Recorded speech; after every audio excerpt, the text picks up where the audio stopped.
Memang yang namanya hukum itu biasanya ada dua, Pak.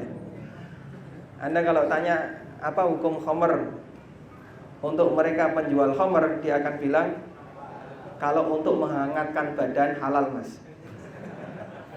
Katanya Kiai Haji Ulil Absor Abdallah.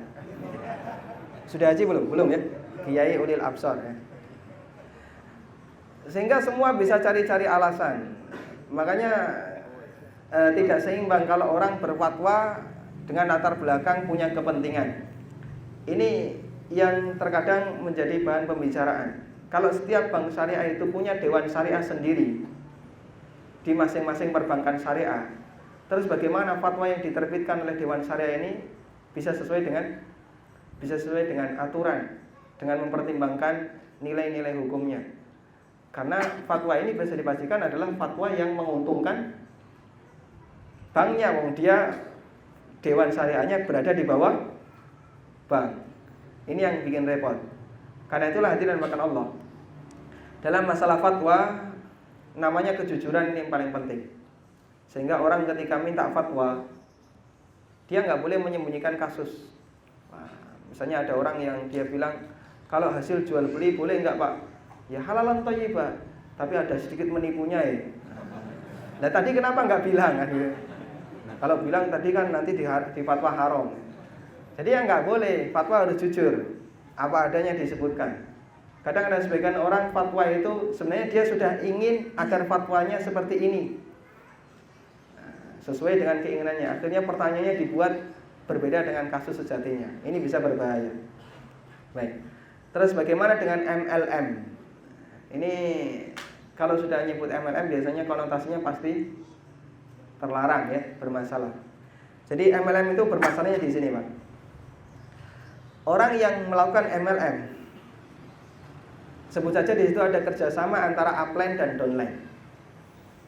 Untuk upline, kalau ada MLM yang bentuknya kayak gini, upline dalam kondisi tertentu setelah dia berjuang waktu jadi downline, terus dia naik jadi upline, maka di posisi upline dia sudah tidak lagi bekerja, tapi dia tetap mendapatkan ujroh, dia tetap mendapatkan fee, upah, setiap bulan dapat transferan terus setiap bulan. Meskipun dia diam saja, duitnya selalu nambah. Ini sama dengan makan harta orang lain secara dolim. Karena yang bekerja siapa? Bawahannya, downline-nya. Biar kalian yang bekerja bersusah-susah dulu, nanti kalau sudah banyak punya downline akan naik seperti saya. Sehingga semakin banyak downline yang naik, dia juga ikut naik. Semakin banyak downline yang bekerja, dia semakin banyak peluang untuk mendapatkan upah, mendapatkan fee. Dan itu artinya makan harta secara dolim. Ini tinjauan dari sisi upline. Tinjauan dari sisi downline, orang yang bergabung dalam MLM, kalau downline semua orang sepakat ini korban tapi sementara. Cuman orang tidak tahu kapan dia bisa menjadi upline. Sehingga downline adalah upline yang tertunda. Cuman butuh perjuangan ya. Kalau dia punya peluang pasar yang besar, dia bisa cepat naik. Sehingga mereka yang jadi downline, ada yang punya pengalaman MLM? Nggak usah angkat tangan ya. Sehingga mereka yang ikut MLM itu motivasi besarnya bukan untuk membeli produk, tapi membeli peluang pasar, membeli peluang untuk bisa jadi upline. Dan yang namanya membeli peluang adalah transaksi yang gharar. Karena peluang itu terukur nggak? Tidak terukur. Bisa terjadi, bisa tidak terjadi. Ketika ada orang memberikan sesuatu yang pasti, tapi dia mendapatkan sesuatu yang tidak pasti, bisa terjadi, bisa tidak terjadi, namanya apa? Bukan obor ya. Namanya gharar. Karena itu hadirin bukan Allah, dalam transaksi MLM bermasalahnya di dua tempat. Upline makan harta secara dolim, downline melakukan transaksi gharar. Ini yang menjadi alasan kenapa MLM menjadi bermasalah. Kecuali kalau MLM itu tidak menerapkan sistem kayak gini, siapa kerja dia dapat upah. Nah ini insya Allah MLM yang halal. Yaitu sebenarnya adalah sistem distribusi bertingkat. Sah-sah saja. Sebagaimana ada model distribusi pusat, distribusi barang bertingkat untuk MLM, silahkan, diperbolehkan. Asal dengan prinsip siapa kerja dapat upah. Bukan siapa di atas dapat upah yang di bawah korban. Nah, kalau semacam ini berarti dia membeli peluang. Makanya Anda bisa perhatikan, mereka yang daftar MLM pertama bayar sekian ratus ribu, biasanya berapa Pak? Biasanya berapa? Ngaku saja Pak, biasanya berapa? Berapa Mas? 500.